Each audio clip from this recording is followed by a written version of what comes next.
The Disney Channel original animated series The Proud Family is in the news recently, as a revival of the early 2000s show is set to debut on Disney Plus later this month. With its announcement has also come a good deal of hype. For example, its list of guest stars is a who's who of Black entertainers currently working in media industries today. The new series has also gained some attention for its more expansive take on Black representation, including a new gay couple played by Billy Porter and Zachary Quinto. All this hype and discussion of what makes for good Black representation in media also makes it a prescient time to take a candid look at the original animated series and its forms of representation. This video examines the pervasive colorism in The Proud Family.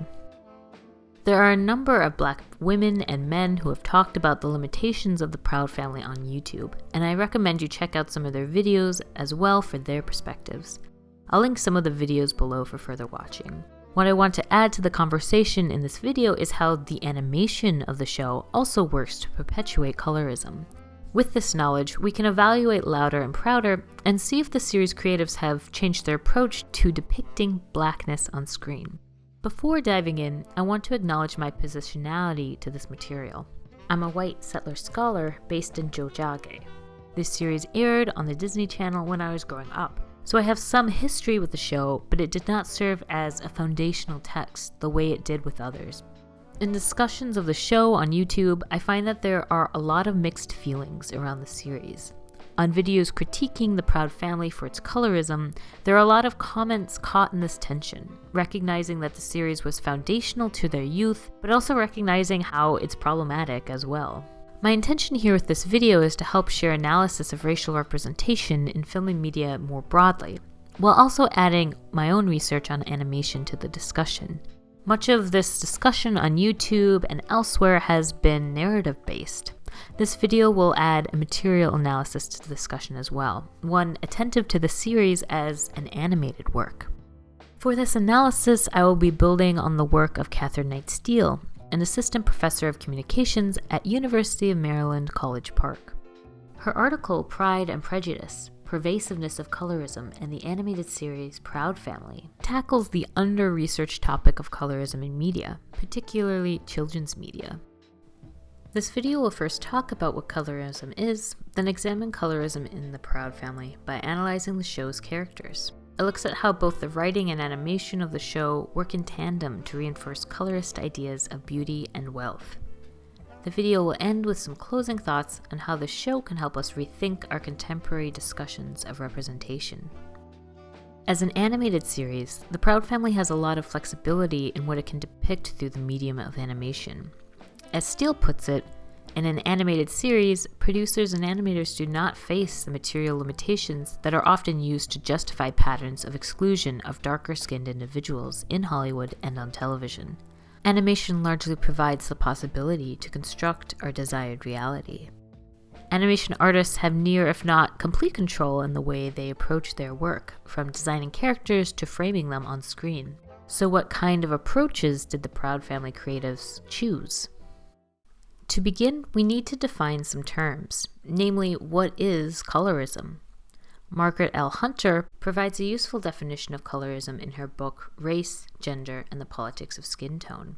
White racism is the fundamental building block of colorism, or skin color stratification, among many Mexican Americans and African Americans. The maintenance of white supremacy in America is predicated on the notion that dark skin represents savagery, irrationality, ugliness, and inferiority. White skin, and thus whiteness itself, is defined by the opposite: civility, rationality, beauty, and superiority. These meanings are infused into actual body types to create the system of racism as we know it today. Skin color and features associated with whites such as light skin, straight noses, and long straight hair take on the meanings that they represent: civility, rationality, and beauty. Similarly, skin colors and features associated with Africans or Indians, such as dark skin, broad noses, and kinky hair, represent savagery, irrationality, and ugliness.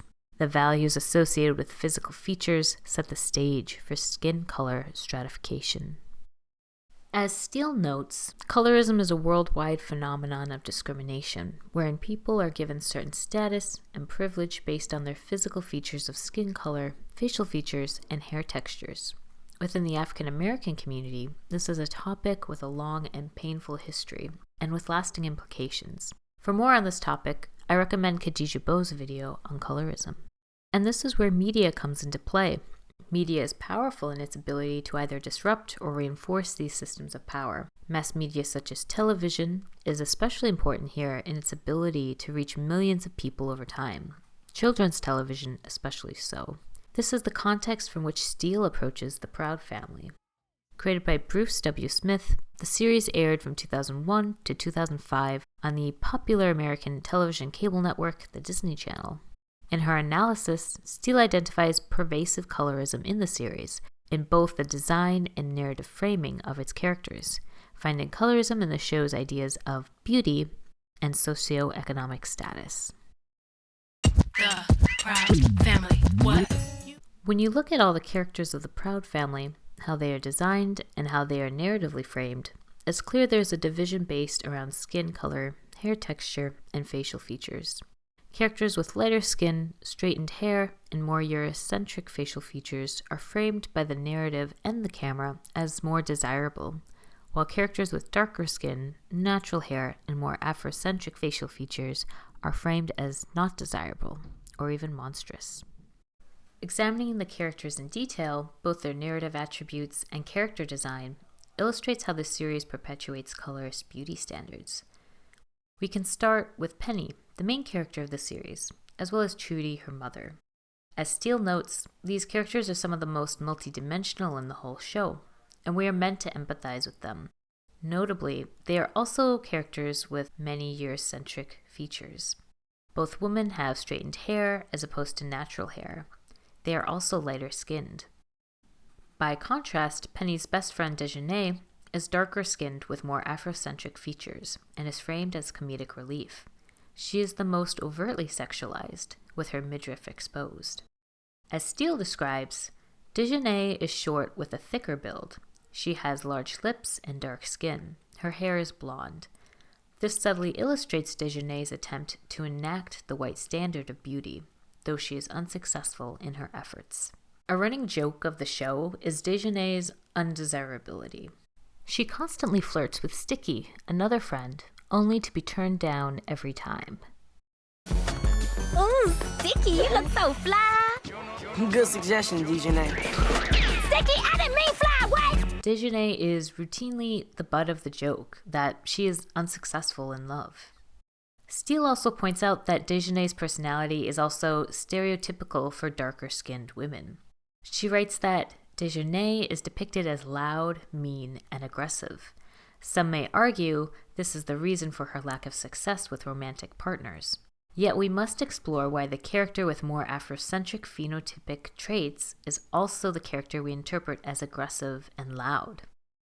Ultimately, the representation of this character devalues Black women on the basis of skin color, relegating darker-skinned women to supporting roles and reifying stereotypes about the deviance of Black women from traditional notions of femininity. Between these two main characters, Penny and Dejeuner, we can see how colorist beauty standards manifests in the character design and narrative framing in the Proud Family. We can see this colorist beauty standards through side characters as well. One character where we see this at play is Deborah Williams, a guest character voiced by real actor Vanessa Williams. Appearing in the Season 2 episode Ain't Nothing Like the Real Thingy, Deborah has lighter skin, long, straighter hair, a thin nose, thin lips, a thin body, and has large breasts. The show frames these Eurocentric features as more desirable, as the plot of the episode revolves around Penny thinking Deborah is trying to seduce her father. Through the narrative, we are told this character, who has lighter skin and more Eurocentric features, is attractive. Through the animation and sound design, this message comes across as well, especially through camera movement when Deborah is first introduced. Deborah? Deborah Williams? Now, we, the audience, know from our consumption of Hollywood cinema that this vertical pan up a woman's body codes this woman as desirable. When we see the camera pan up Deborah's body, we are told through this animated camera movement that she is attractive. And that sound effect! I can't get over how hard the aesthetics of the series are working to convince you that this woman is attractive. Literally to a cartoonish degree. By contrast, there are the Gross sisters, Nubia, Olay, and Gina, a trio who are the bullies of the series. Hands up, cash out. To me, the Gross sisters are the most striking example of colorism in the show. It's worth quoting Steele at length here to describe the characters and how their character designs perpetuates colorist beauty standards. Their skin is illustrated with a deep shade of blue, referencing the colorist's pejorative phrase, blue-black, used to describe the darkness of skin. Their thick hair is usually kept in braids, and their body types are either much larger or much smaller than the typical European ideal. The illustrators use dark skin color as an indicator of fear and ugliness. Their last name assigned to the sisters, Gross, explains to the audience that they cannot and should not be considered physically appealing. I'll add to Steele's analysis here and point out that the Gross sisters also have prominent overbites in their character design. Only one of the sisters, Nubia, actually speaks. The others are always silent. As a marker of the monstrousness, Olay, the heaviest of the trio, is occasionally accompanied with animal growling. These animal noises frame her as other, as uncivilized and savage. This series is upfront on what you are supposed to think of these young, dark-skinned girls. You better check your girls. The Gross sisters are straight tripping. What are you talking about, Sticky? The Gross sisters. The 3 big ashy girls. This is from the first episode of the show. Speaking to Vogue, Dr. Yaba Blay explains the cultural context of this phrase. Speaking as a black woman, I know that in the history of white supremacy, there is an investment in a particular kind of presentation and performance of our value. Ash reflects that you don't care about your appearance, and or you may not be able to care about your appearance. Sticky's use of the phrase here indicates undesirability, a perceived lack of attention to appearance, and perhaps also points to the Gross sisters' lower socioeconomic status. One thing that strikes me in how these characters are designed is that they are literally characters with blue skin, a non-human skin color. This visually marks them as other, as no one else in the show has unrealistic skin tones. It's just them. It's worth pointing out that The Proud Family is a series that is relatively down to earth. Hi, Penny. Roker, where did you come from? My Doppler radar told me you were in the midst of a storm. Relatively. The series takes place in the real world. Penny doesn't have magic fairies or superpowers. She's just a young girl who goes to middle school and whose problems mostly stem from her overbearing father, obsessed with protecting her from her own adolescence. The Gross sisters are blue, which seems to imply that the racist, colorist idea of blue-black skin is also real, merely a fact of life, not one of fiction. The Season 1 episode, Makeover, serves as a capstone for the Proud Family's colorist beauty standards. Penny and her friends give Olay a makeover. Her hair is straightened, her braces seemingly removed, and her body is shaped more like an hourglass shape, just like Deborah Williams. She looks great! Looking at these characters, we see how the Proud Family produces colorist ideas on what makes something and someone beautiful. Looking at these characters, we see how the Proud Family produces colorist ideas on what makes someone beautiful. Characters with lighter skin tones and more Eurocentric facial features, in other words, characters with traits closer to whiteness, are discursively framed as more desirable, while those with darker skin tones and more Afrocentric facial features are not. This discursive framing is not just narrative, but aesthetic as well, through the animation's character design and camera movement. The Proud Family. What? While colorism manifests in beauty standards in the show, it also manifests through wealth as well. Characters with lighter skin and more Eurocentric features are more successful in their businesses or just more wealthy in general. This dynamic is particularly present between Penny's parents, Trudy and Oscar. Trudy has a stable career as a veterinarian. I pay for everything. Not everything. She also has a lighter skin tone than Oscar, and is typically framed in the show as the more civil and rational one. Okay, either you give her a raise or... Did I say 5? I meant to say 6. Oscar, by contrast, is a struggling pork rinds manufacturer who is comically terrible in his career. Namely, that his pork rinds make everyone sick. Oscar is framed as more irrational and overly emotional. His calling card in the series, in fact, is yelling for his wife. Trudy! Trudy! Trudy! Oscar is so prone to outbursts that a supercut of his yelling is 37 minutes long. He is constantly mocked by others around him, including his own mother. As Steele points out, while he owns a business, which presumably means he has some business smarts, he is usually framed as less intelligent, and in one episode from Season 2, Behind Enemy Lines, he is constantly mocked for his lack of wealth. You have to work on our marriage like you work on your job. You don't expect much, do you, Trudy? This link between darker skin tone and lower socioeconomic status is also seen with Dejanay.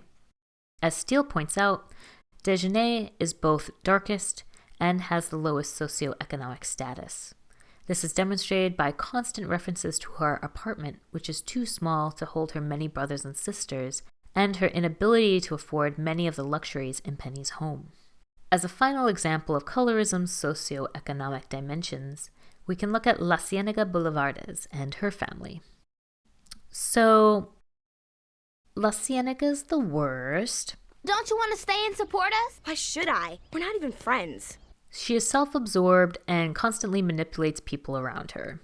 She also constantly bullies Penny whenever she can get away with it. Dinner was delicious, Mrs. Proud, and your house is beautiful. The next day. Save it, cornball. I'm already cool by myself, and your house stinks. The creators of the show label her as a frenemy. La Ciénaga, forever the frenemy to Penny Proud. But really, she's just a bully.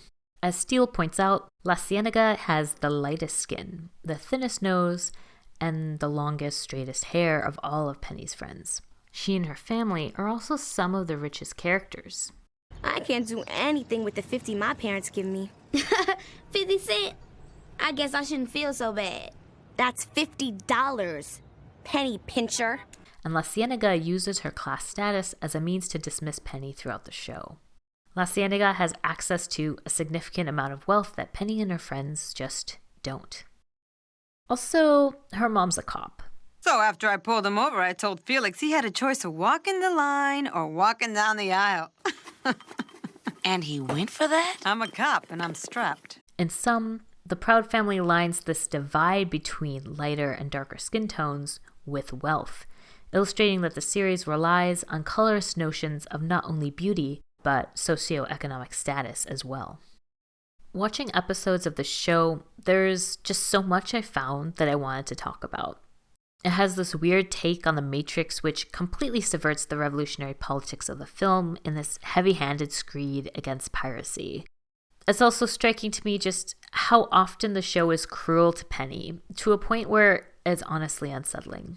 But I'll just take time to point to one scene from Season 1, the episode Strike, because it's quite revealing of the show's politics. Sticky, what are you doing?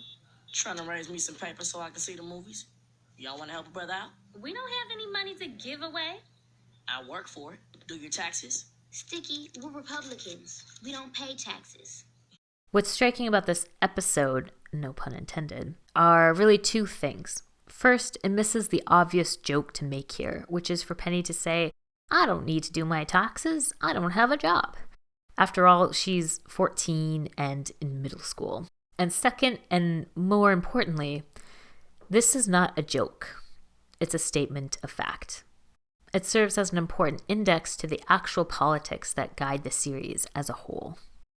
Now, what have we learned from all this, Penny? That an allowance is not a right, but a privilege. That's my girl. And next time, let mommy do the negotiating. Bye, y'all.